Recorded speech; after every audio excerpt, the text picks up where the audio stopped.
नमस्कार, राधे कृष्ण।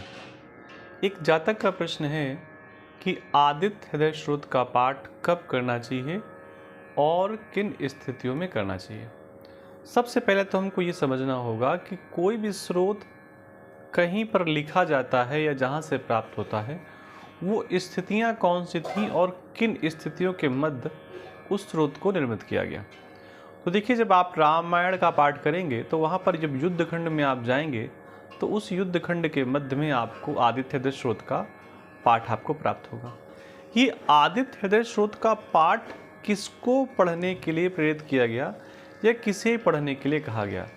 आदित्य हृदय स्रोत का पाठ पढ़ने के लिए कहा गया प्रभु राम को, भगवान राम को। रावण से युद्ध के समय जब प्रभु राम के मन में व्याकुलता थी, हृदय उनका बार बार कमज़ोर हो रहा था, तब उन्होंने सूर्य की उपासना की और उन्हें जो मंत्र मिला आदित्य हृदय, आदित्य कहते हैं भुवन भास्कर सूर्य को, और हृदय तो आपको पता ही है। तो जो हृदय को मजबूत करे, विजय प्रदान करने वाला हो, विजय दिलाने वाला हो, शत्रुओं पे विजय दिलाने वाला हो, आप शत्रुओं से घिरे हुए हों और वहाँ पर भी आपको विजय प्राप्त हो, उसके लिए हमें आदित्य हृदय स्रोत का पाठ करना चाहिए। किस समय करना चाहिए? जैसा कि आप सबको पता है कि आदित्य सूर्य को कहते हैं, तो जब भी कभी इस पाठ की शुरुआत करें तो याद रखें वो दिन रविवार का हो, सूर्यवार हो।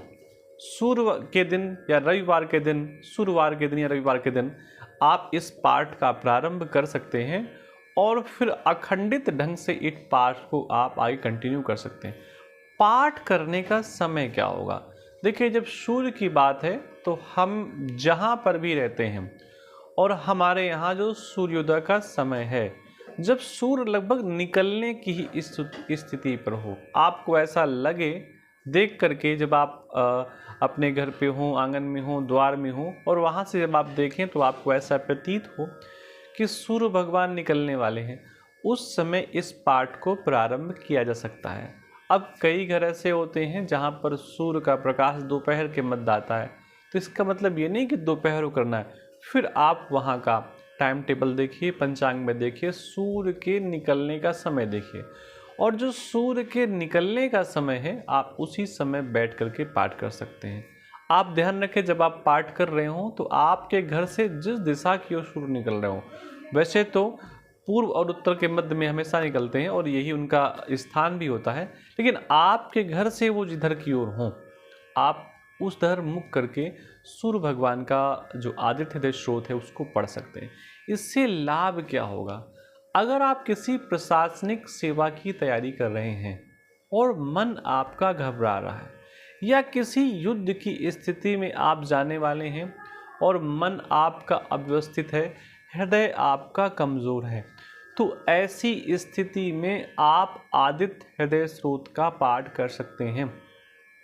आपका मन भी मजबूत होगा और सबसे बड़ी बात है आपका हृदय भी मजबूत होगा। देखिए, ये सारे के सारे वैदिक पाठ हैं और वैदिक लोग इन सारे स्रोतों को लिखने वाले हैं।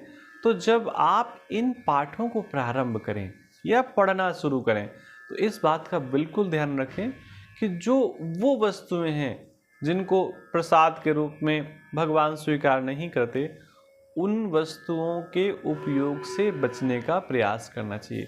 मांस, मदिरा आदि जो भी ऐसी वस्तुएं हैं जो शरीर के अंदर तामसिक गुण उत्पन्न करती हैं, उन गुणों का उत्पन्न ना हो, वो गुण उत्पन्न ना हो, इसलिए प्रयास करें ऐसी तामसिक वस्तुओं का उपयोग बिल्कुल भी ना करें। और आप देखिए, आप आदित्य स्रोत का पाठ विधिवत करिए, मन से करिए, पूरी ईमानदारी के साथ करिए। अगर पाठ पढ़ना नहीं आता तो किसी आचार्य के निकट बैठ करके पाठ पढ़ना सीखिए और फिर देखिए आपको सूर्य की कृपा जरूर प्राप्त होगी। जिनकी जन्म कुंडली में सूर्य कमजोर स्थिति में है, उनको आदित्य हृदय स्रोत का पाठ अवश्य ही करना चाहिए। जिनका सूर्य किसी क्रूर ग्रह के संबंध में है, राहु केतु के संबंध साथ जुड़ा हुआ है, शनि के साथ कहीं कोई कॉम्बिनेशन बना रहा है, ऐसे व्यक्ति को भी आदित्य हृदय स्रोत का पाठ अवश्य करना चाहिए। बहुत लाभकारी होता है। आप करके देखिए, लाभ आपको अपने आप दिखाई देना प्रारंभ हो जाएंगे।